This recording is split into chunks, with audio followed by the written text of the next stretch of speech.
Seni ini kan banyak karakteristiknya nih Bang, banyak jenisnya. Abang tuh fokus ke bagian mana ya? Dari SMP saya udah coba tertarik dengan tari, dengan seni. Mungkin darah seni kan, berbahagialah karena dengan seni itu hidup kita jadi indah.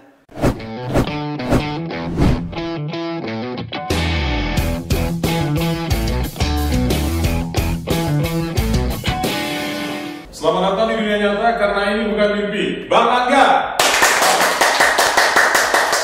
Luar biasa, hari ini kita kedatangan salah seorang bintang tamu yang cukup dinamis. Siap Bang? Alhamdulillah. Harusnya Bang Angga kok dikategorikan masuk dalam kelompok dinamis gitu. Itulah yang selalu dalam hati saya bertanya sepanjang jalan tadi mau ke studio kemarin kan. Tapi itu merupakan suatu kehormatan lah bagi saya. Oke, Bang, yang pertama kami ucapkan selamat datang di podcast Bukan Mimpi. Topinya keren tuh Bang. Peci ya? Peci. Ya? Kenapa milih warna itu Bang? Ini ada kaitannya dengan partai tertentu atau memang hobi? Enggak, ini kita sudah lama saya pengen topi kayak gini. Kan topi ini ciri khas sebenarnya tidak. Saya sering melihat itu kan di entertainment apa segala. Kita orang entertainment juga kan. Kita lebih menarik gitu kan. Makanya saya beli yang warna yang beda dengan yang lain. Nah, kalau mungkin banyak yang belum tahu nih, Bang Angga ini selain kalau kesehariannya sebagai seorang ASN, beliau ini juga salah seorang seniman. Dan ini suatu kehormatan bagi saya bisa berbincang-bincang dengan salah seorang seniman yang ada di Riau. Nah, bisa dijelaskan Bang Abang ini sebenarnya menekuni seni apa sebenarnya? Kalau dari basicnya? Ya, pada prinsipnya ya kan, kalau dibilang seni itu kan sifatnya universal. Betul. Kalau saya dikategorikan seniman mungkin lebih tepatnya saya ini pelaku seni. Pelaku seni ya? Pelaku seni ya, pelaku seni. Jadi di era 90-an sampai tahun 2000-an saya pelaku seni. Saya terlibat di salah satu sanggar yang termasuk legend lah di Riau, bukan baru beli. Oke. Legend, maksudnya gimana nih Bang? Sanggar yang legend itu mungkin? Sanggar legend itu boleh kita katakan sanggar yang sudah lama lah, sudah termasyhur lah, sudah dikenal semua orang sanggar ya. Kita tahu sanggar Dang Merdu kan. Tempatnya pun sekarang diabadikan sebagai gedung balai Dang Merdu. Nah, dulu itu tempat kita latihan. Ya udah banyak lah alumni kita Dang Merdu yang sudah menjadi pejabat, yang sudah menjadi orang-orang tokoh masyarakat. Itu berasal dari sanggar itu Bang? Ya, itu sanggar pertama di Riau, sanggar Dang Merdu. Sanggar Dang Merdu.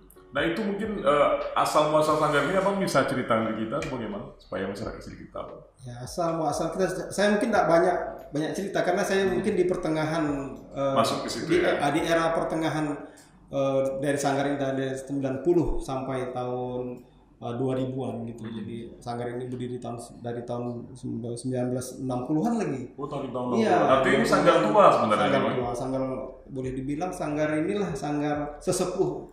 Jadi seluruh seniman Riau ini asalnya dari Dang Merdu. Seni ini kan banyak karakteristiknya nih Bang, banyak jenisnya. Abang tuh fokus ke bagian mana ini? Iya. Dulu di Dang Merdu itu macam-macam seni yang telah yang dikerjakan di sana. Kan boleh dibilang itu dapurnya seni di Riau. Jadi ada teater, ada puisi, ada tari, ada lagu, ada band, ada marching band. Jadi kalau saya dulu di tari. Tari ya? Ya, di tari saya. Nggak nyangka ya, seorang pegawai di dinas Perkim ya, itu suka nari ya? Ya, namanya darah seni kan dari kita kan. Bang, mulai Abang tertarik dengan seni tari itu sejak kapan? Mungkin sosok yang Abang lihat sehingga menginspirasi Abang, oh ini kayaknya basic saya nih, atau passion saya nih. Iya,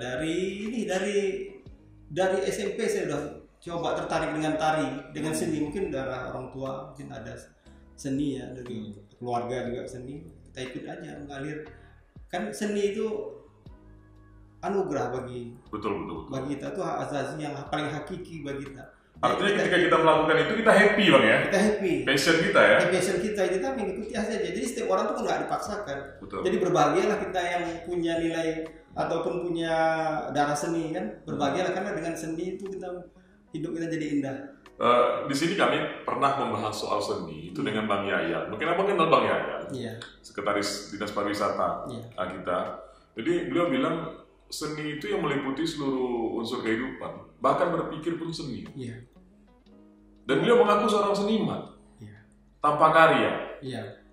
Sebenarnya seniman itu kan idealis dengan karyanya. Betul. Tapi sebenarnya kalau kita tengok seni itu setiap darah yang mengalir di tubuh kita itu Allah memberikan kita hidup pasti ada seni, cuma tergantung kita mau mengembangkannya atau mengikutinya atau tidak kan gitu. Bahkan di sini Wak Jun, beliau juga pernah hadir di podcast ini. Beliau bilang ciptaan Tuhan ini mahakarya, mahakarya yang luar biasa. Tuhan saja dalam membuat alam semesta ini telah mengeluarkan unsur seninya. Karena itulah ada yang cantik, ada yang kurang cantik, ada yang begini bentuknya. Ini merupakan seni mahakarya Tuhan. Nah, mungkin waktu kecil Bang Angga ini lahir di mana? Memang ada dari keluarga memang sudah penyuka seni atau memang basicnya di luar itu semua? Ya, di keluarga juga ada ya, adik-beradik ibu kita ada seniman juga, seniman musik. Ya ibu saya juga hobi seni dan saya udah dari SMP itu udah mulai ikut tari kreasi banyak juga tuh tari kreasi dan di Dangmerdu ini kita dengan tari tradisi. Kesannya memang khusus tari Melayu, tradisi mengembangkan. Jadi kita mengikuti hati nurani aja dari kecil, mana yang rasanya positif. Kan seni itu hobi yang mendatangkan hasil, hobi yang menghasilkan uang gitu. Kan susah ya, kadang-kadang kita hobi tapi tidak menghasilkan uang apa gitu. Nah itu, jadi saya mengikuti hati nurani ya, berbahagialah. Saya cukup bersyukur kepada Allah ya, jadi seniman, jadi pelaku seni, jadi berikan suatu anugerah. Dengan seni itu kan hidup tambah indah. Bang, seperti yang Bang sampaikan tadi, seni ini harusnya kan selayaknya itu bisa memberikan hasil kepada pelaku seni, sehingga dalam berkarya pun dia lebih mudah, lebih gampang gitu. Nah, ketika Abang menjalani seni ini dari awal dulu, pertama kali Abang dibayar itu rasanya gimana? Yang profesional lah ya? Ya, secara profesional saya ikut pertama kali memang perjuangannya berat. Perjuangan berat kita, saya ingin harus dulu target kita dulu kalau di Dangmerdu itu kita punya target, kita ingin kita ke Jakarta gitu kan. Susah kita ke Jakarta kalau mungkin acara keluarga itu biasa, tapi kalau kita menghadiri satu event dibiayai dulu, kita Dangmerdu itu dibiayai. Harus bersaing dulu ya dengan para teman-teman yang lain begitu ya. Perjuangan kita ada TC-nya gitu, jadi diseleksi lah dulu kita.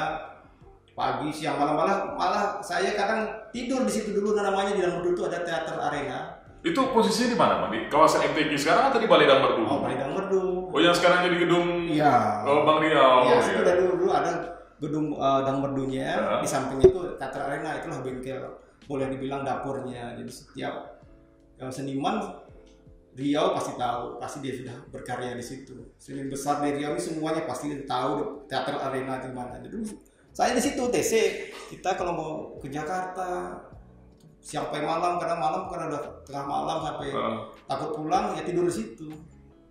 Itu perjuangan berat kita menjadi seniman yang menghasilkan karya, dan karya itu dinikmati orang, dijadikan satu event yang kita dibayar. Ya pun bayarnya kecil-kecilan, tapi itulah. Tidak semua orang tahu dengan Balai Dangmerdu, apalagi sekarang bangunannya sudah tidak ada lagi. Nah, mungkin dari cerita Abang tadi itu yang tergambar di imajinasi saya itu semacam ruang bagi para seniman untuk kemerdekaan imajinasinya di sana gitu. Nah, bisa digambarkan apa di zaman-zaman tahun 90-an dulu itu suasana Balai Dangmerdu itu seperti apa? Kalau kita lihat kan, kalau dulu saya lihat itu ya gedung biasa tempat orang melakukan acara-acara gitu. Itu di tahun 2000-an. Mungkin di tahun 90-an seperti apa, Bang? Ya, tidak banyak berubah ya. Tahun 90-an dari tahun 70-an saya rasa tidak banyak berubah gedung secara strukturnya. Tapi mungkin nuansa di dalam ada udah berapa kali dari revisi Dangmerdu itu. oleh pemerintah provinsi, karena kan punya pemerintah provinsi. Ya, itu berbentuk teater dia. Di dalam itu di ruangan dalamnya berbentuk teater yang penduduknya itu dari atas sampai ke bawah gitu, kayak bioskop.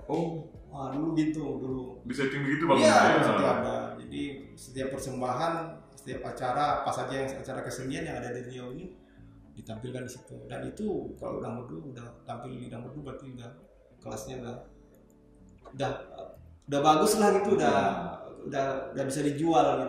Jadi di sampingnya itu dulu ada dibangun juga teater arena. Itu nggak salah saya itu bersegi 8. Di situ semua, jadi teater, tempat latihannya di situ, jadi tempat latihannya di sebelah, tempat penampilannya, hasil karyanya di Balai Dangmerdu yang itu aula gitu. Teater arena itu lengkap dengan sound systemnya, lengkap dengan ininya semualah. Artinya kalau seorang pelaku seni sudah bisa tampil di sana, itu udah pengakuan yang luar biasa ya? Itu udah pengakuan luar biasa. Saya rasa senior banyak seniman, bukan saja dari tari, semua dari situlah. Yang teater, puisi, musik, lain sebagainya ya. Kalau dari situ tuh merupakan impian dia, tapi semenjak itu kita berpindah, kita sampai saat ini ya, apalagi dengan COVID kan, ya banyak yang tidak tersalurkan. Di situ kita merasa prihatin lah. Mungkin mudah-mudahan ke depannya setelah COVID ini kita bisa berkarya lagi lah kan. Secinta apa Abang dengan seni Bang? Cinta saya sama seni itu kalau dibilang mendarah daging sama saya. Betapa saya cinta sama diri saya, begitu saya cinta dengan seni. Sekarang kan sudah ASN, masih berkecimpung nggak Abang di dunia seni? Saat ini saya masih diberi kepercayaan sama Sanggar untuk memimpin Sanggar Dangmerdu. Itu menandakan bahwa dia bilang saya masih sangat mencintai seni, dan saya masih jadi pelaku seni walaupun dengan terseok-seok kita di COVID ini, tapi saya berjanji dalam hati saya sampai tetes darah penghabisan saya tetap akan berseni.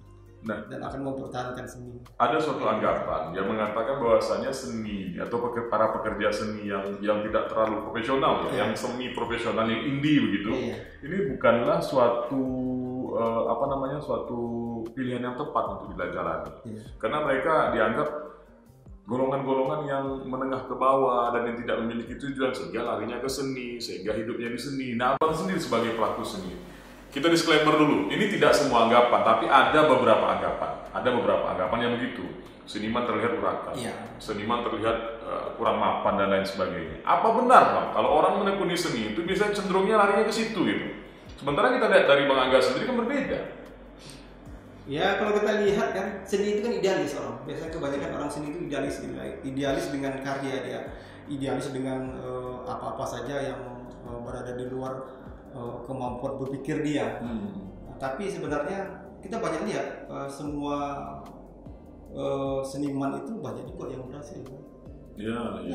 Tidak, kita mungkin hanya memandang seni itu hanya menyampaikan karya kita tidak diterima, tapi itu hanya yang dibilang idealis. Tapi kita bisa melihat di luar sana seniman itu sangat dihargai, sangat dia bisa hidup di dunia seni. Kemauan kita sebagai seniman itu bagaimana kita bisa menyatukan, memadukan atau berkolaborasi dengan dunia lain. Maksudnya gini, dunia lain itu bukan dunia yang bukan domestik. Domestik, tapi yang di acara-acara itu bukan ya. Itu kalau sudah tidak sanggup tampilkan kamera, bukan itu ya. Bukan. Jadi dengan kawan-kawan sejawat kita zaman sekarang ini kan penuh inovasi. Nah, itu saja. Dunia berkembang kan. Jadi dunia berkembang, kita bisa menyesuaikan dengan kawan-kawan yang lain di sesama penyintas seni. Tidak hanya nyanyi saja, sastra tidak hanya sastra saja, puisi tidak hanya puisi. Banyak kita bisa berkolaborasi. Apalagi zaman sekarang COVID, zamannya online, zamannya pakai streaming atau semua, kita bebas melakukan berinovasi, dan insya Allah kalau kita yakin dan tekun, insya Allah. Ada beberapa kota di Indonesia yang terkenal dengan kekentalan seninya, contohnya Jogja. Kalau orang main di Jogja, seniman. Di sana banyak sekali itu, dan bahkan sangat gampang orang untuk mencintai seni. yang tidak kenal seni dan tidak cinta seni ketika dia datang ke Jogja tiba-tiba bisa jadi pencinta seni dan pencari seni.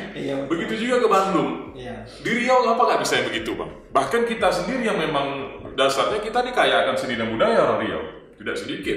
Bahkan bahasa Melayu saja dijadikan bahasa nasional. Kenapa habit ini tidak bisa terjadi di Riau? Saya rasa bisa saja terjadi di Riau, karena begini, kita di Riau ini terutama Pekanbaru saya tengok kan orangnya multikultural. Mungkin secara persaingan kan seni itu kayak di Jogja itu kan etnisnya jelas Jawa gitu. Benar. Jawa jadi lebih enak, lebih nyambung gitu. Kalau lebih gampang menyatukan visi senimannya ya. Kalau kita di Pekanbaru ini ada mungkin kalau dibilang sejumlah orang Melayu di Pekanbaru aja gitu lah kita. Bagi contoh Pekanbaru itu 30%. Selebihnya ada Minang, ada Jawa. Itu masih mereka tentu pingin. Pekanbaru miniatur Indonesia. Iya, miniatur Indonesia. Semua suku ada di sini. Iya, masing-masing kan mereka punya seni budaya masing-masing. Jadi kesannya bukan tidak nyambung. Jadi masing-masing punya apa sendiri. Jadi untuk berkolaborasi ataupun satu pemikiran untuk menciptakan satu seni, untuk merasakan seni, untuk menikmati seni, untuk bekerja dalam seni itu agak mungkin terbentur karena budayanya kan berbeda. Tapi kalau di Jogja saya rasa karena satu budaya. Tapi itu pemikiran saya. Tapi saya rasa mungkin ada pemikiran lain dari yang senior-senior atau yang mendengar atau yang melihat, ya itu terserah. Ya, itu tidak apa-apa. Ini persepsi kita kan. Persepsi kita kan bebas. Cara pandang kita terhadap suatu masalah itu bebas. Kita tidak mewakili siapapun. Jadi Bang Angga hadir ke sini mewakili seorang Bang Angga begitu. Kenapa nama di media sosialnya Angga Garang? Ini perlu saya tanyakan, ini terlihat orangnya garang nih, nggak garang ya, tapi namanya Angga Garang, ini kamuflase atau untuk menutupi sesuatu ini? Sebenarnya ini bukan kamuflase gitu. Nama saya kan biasa orang panggil Duangga itu. Ya boleh susah dibilang langka tuh namanya. Memang langka ya? Langka, nama saya Duangga, jadi suatu nama yang langka jadi bukan nama orang Melayu, orang apa sebenarnya? Duangga ya. Tapi kalau saya tambah Garang itu kan namanya sama kalau gini lah kita kan kalau seniman itu kan dia agak sedikit eksentrik gitu ya. Betul. Itu ciri khas seniman eksentrik. Punya cari ciri khas. Ya, Garang itu kan kalau nggak salah saya Garang itu secara bahasa Melayu itu kan sangar gitu ya. Padahal tidak, tapi itu nama boleh dibilang kalau kita nama apa itu? Nama panggung. Nama panggung atau nama ini yang bisa dijual lah gitu ya. Oh, semacam nama-nama entertainnya ya? Nama entertain gitu. Jadi kayak siapa misalnya, saya ada baca di ini, baca atau mendengarkan di dunia entertainment misalnya namanya siapa misalnya Raffi Ahmad tapi nama kecilnya siapa gitu. Ya benar, artis banyak pakai itu Bang. Namanya si Anu ternyata bukan. Kan Dewi Persik namanya Suratmi gitu. Namanya Suratmi tapi namanya panggilan Dewi Persik. Ariel Noah namanya siapa? Ariel Noah namanya Nasril Ilham kan gitu. Kan nama saya Duangga Hairu Maulana. Duangga Hairu Maulana. Oh bukan Heru ya? Bukan. Alhamdulillah. Nah kalau seandainya Heru aku harus kasih nama juga. Iya. Duangga Hairu Maulana tapi nama itu ya boleh dibilang asing lah, tidak begitu familiar di. Pernah protesan sama orang tua dulu nanya, Mak ini kok gini nama kamu? Iya, saya tanya Pak, nama saya gini ya. Inspirasi dari mana gitu kan? Iya, nama saya dari mana dulu? Ternyata nama itu dari kakek saya, mbah saya itu mungkin namanya buatnya nama Dewangga gitu kan. Oh jadi Mangga ada keturunan Jawanya? Ada, saya ada keturunan Jawa. Jadi dari sebelah ibu saya itu kakek orang Malang, nenek orang Banten, orang Serang. Oh kakek Malang, nenek Banten? Iya, sebelah ibu bapak saya orang Rengat, kakek saya orang Sembilan, nenek saya orang Rengat. Oh dicampuran lah ya? Campur lah Indonesia. Jadi udah inilah, tapi saya asli lahir Pekanbaru. Hari-hari saya ditanam di Pekanbaru. Oke. Itu pengakuan betul. Ya, hari-hari saya ditanam Pekanbaru, itu pada saya Pekanbaru. Betul. Disitulah bukti bahwa kita saja putra Jati Melayu gitu. Putra Jati Riau ya. Jati Riau.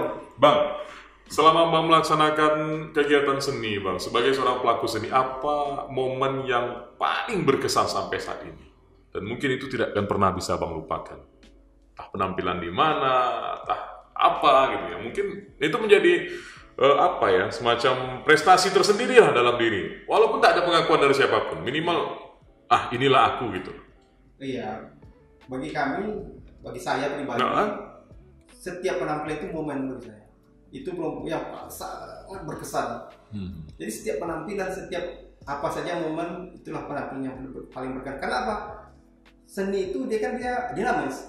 Betul. Setiap penampilan, dia tidak pernah stuck di situ-situ saja. Oke. Nah, ditampil di tempat berbeda, di waktu yang berbeda, dengan acara yang berbeda, pokoknya semua berbeda. Yang penampilan itu pasti tidak jarang yang stuck misalnya di situ tampil saja. Kan acaranya itu juga tidak. Pokoknya setiap acara itu pindah ke sini, pindah ke sana, sini tempat berbeda, tarinya ini, tarinya sana, musiknya berbeda. Jadi bagi saya setiap penampilan saya, setiap seni yang saya tampilkan selama berkarya, itu momen terbaik. Itu merupakan momen terbaik. Jadi dari pernyataan abang saya narik sebuah persepsi bahwa saya kecintaan abang terhadap seni itu memang betul-betul tinggi. Jadi nggak terpengaruh dengan besar event atau banyaknya nonton ya. Artinya setiap penampilan itu sesuatu yang luar biasa gitu. Nah kalau bicara event yang paling besar yang pernah abang isi gitu. Paling besar ya untuk skala, mungkin dari skala penonton dan apanya begitu, eventnya gitu, yang paling besar itu di mana? Yang paling besar kalau saya kan dulu terbatas karena ini saya pegawai negeri sipil. Jadi saya udah begitu selesai tamat sekolah, saya dari sekolah SMK, saya udah SMK 1 tamat sekolah dan tahun 93 itu saya udah jadi pegawai negeri sipil. Jadi 93 sampai dari 93 itu sudah jadi pegawai sipil, jadi mungkin pergerakan saya untuk pergi menari, kan dulu sering tuh pergi menari. Kalau untuk seminggu atau 2 minggu masih bisa, tapi kawan-kawan main sampai, kalau ditengok sampai sejauh mana semua kawan-kawan yang sama saya sudah. Kalau untuk keliling dunia sudah semua. Tapi kalau saya terbatas, mungkin saya sebatas ASEAN ya? ASEAN. Tapi kalau kawan-kawan semua yang sama-sama kita, karena tidak bisa meninggalkan pekerjaan itu. Saya pegawai negeri, tidak bisa saya meninggalkan kerja sebulan. Kadang-kadang kita ada event itu ke Cina, ada Bang Al-Yusra sampai ke Italia, Roma. Iya, itu sama saya, dia pemusik kita. Jadi, itu pemusiknya Bang waktu itu, satu tim lah ya. Termasuk itu yang lama-lama mungkin Dino Desapati, ya masih. Satu-satunya pemusik kita tuh Dino Desapati, ya itu masih. Al-Yusra sama. Ini kan di sini ya? Iya, di sini dulu dia presenter di sini. Iya sama tuh. Nah, ketika dihadapkan dengan dua hal yang memang sama-sama kita cintai, ini ASN sebagai sebuah pekerjaan, kemudian seni tadi sebagai passion kita dan spirit jiwa kita di situ. Nah, ketika dihadapkan dengan yang begini, gimana Bang? Kesulitan kita memilih Bang. Harus meninggalkan yang mungkin menjadi impian para seniman, bisa berkeliling dunia memamerkan karyanya. Sementara dibatasi dengan pekerjaan. Nah, di situ gimana nih? Memang berat. Kita harus memilih kan. Di hidup ini kan nggak ada juga pilihan. Betul. Tapi alhamdulillah saya dapat dua-duanya. Saya dapat dua-duanya. Mengapa tidak dapat dua-duanya? Saya selaku PNS bekerja nggak sebagai abdi negara dapat, sebagai seniman dapat tergantung kita mengatur waktu. Ya kan? Kita bisa ini kan pada saat kita orang ingin sini ada event sampai kita ke Prancis, ke Eropa, sampai ke Amerika. Jadi kita kan tak terbatas waktu situ saja. Kapan pun kita bisa besok di situ. Dan saya bukan memilih saya harus ke negeri, memang kondisi saya sebagai negeri, tapi saya tidak melepaskan seni saya berseni, saya berkarya saya untuk menyalurkan hobi saya.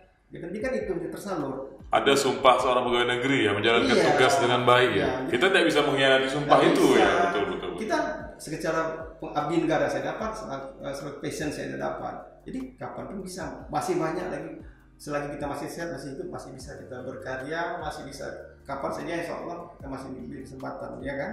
Nah, kemudian begini, dan saya berjanji dalam hidup saya, sesudah saya menjadi abdi negara ini saya akan kembali, saya akan balik lagi ke basic ya, back to basic. Saya akan basic karena masih banyak PR saya saat ini ya, masa pandemi ini mungkin udah lama. Saya ingin kalau orang Melayu bilang membangkitkan kayu batang terendam. Jadi orang dulu kan tahunya dangmerdu nama besar saja. Sekarang orang cuma tahu dangmerdu itu gedung Bang Riau ya, apalagi di era sekarang di tahun 2000 ke atas udah. Berarti bagi para seniman muda nih, White, the legend is back. Iya, the legend is back. Jadi saya janji dalam hati saya, karena saya tidak akan meninggalkan passion saya. Dan ini merupakan amanah dari teman-teman yang sesama sesanggar. Kan banyak kawan-kawan yang sesanggar itu yang masih menunggu kapan, karena kita terbentur kemarin 2 tahun COVID. Bukan hanya saya, mungkin sanggar itu bukan hanya saya, tapi mungkin saya rasa seluruh seniman lah yang merasakan. Tapi mulai sekarang mulai bangkit. Tapi setelah saya janji bukan menunggu itu sampai ada kesempatan waktu, segera saya akan coba menghidupkan lagi ya. Itu merupakan janji saya. Apa saran abang untuk para seniman muda Riau yang sekarang lagi baru-baru muncul supaya dia bisa tetap eksis di dunia seni? Iya. Sebagai senior lah ya. Iya. Dibilang senior enggak juga lah ya, masih banyak senior. Ya, karena selaku pelaku seni ya, tetaplah berkarya. Memang perjuangan itu berat. Kita harus idealis tapi kita sekarang ini apalagi di masa pandemi ini kita bisa belajar berseni itu tidak hanya bisa disaksikan orang banyak secara langsung, ya kan, bisa secara online melalui streaming. Jadi tetaplah berkarya dengan cara apapun. Yang penting kita bisa eksis secara hakiki, yaitu apa kita tersalurkan hobi kita dan orang menikmati. Ya kuncinya itu. Jadi kalau sebenarnya seni itu boleh dibilang mungkin sepakat. Jadi seni itu bukan hanya melulu uang. Betul. Ya, jadi kepuasan seniman itu ketika inspirasi tersalurkan. Kita inspirasi kita tersalurkan dan dihargai sama orang. Wow. Bang, ini kami tanyakan kepada seluruh bintang tamu yang hadir di sini. Ini kan program itu namanya bukan mimpi. Kalau seandainya Bang Angga itu dikasih suatu mimpi, dan mimpi itu menjadi sebuah hal yang terwujud, apa yang paling Bang Angga inginkan untuk diwujudkan saat ini? Satu hal. Itu terikat pekerjaan atau apa saja yang mungkin menjadi angan-angan yang belum bisa diwujudkan, dan kalau seandainya mimpi itu terwujud, apa yang paling Bang Angga ingin capai saat ini dalam hidup? Ya kembali itu, saya kan sebagai seniman sejati, walaupun sekarang saya jadi ASN, saya ingin mengembalikan nama besar Dang Merdu. Walaupun sampai saat ini kita terseok-seok ya karena kasus COVID. Itu mimpi saya, dan lillahi ta'ala hanya Allah yang tahu. Oke, selamat datang di dunia nyata, karena ini bukan mimpi, Bang Angga.